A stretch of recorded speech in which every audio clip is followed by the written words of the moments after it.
Coba kita lihat panggilan Allah kepada orang punya nafsul mutmainnah. Ya ayyatuhan nafsul mutmainnah. Wahai orang yang mempunyai jiwa yang tenang. Orang mempunyai jiwa yang tenang itu, Bu, walaupun pitihnya hanya 10.000 di dalam sakunya, ya kan? Tapi ada orang yang lebih merasai darinya. Nyagi 5.000 pitih, walaupun 5.000 tinggal.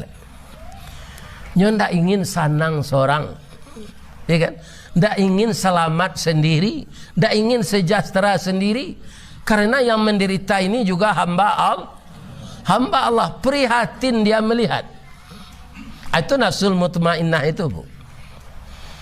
Ya kan? Dia ndak pilih-pilih orang gitu. Yang namanya kaum muslimin manusia semuanya hamba Allah, walaupun engkar kepada Allah.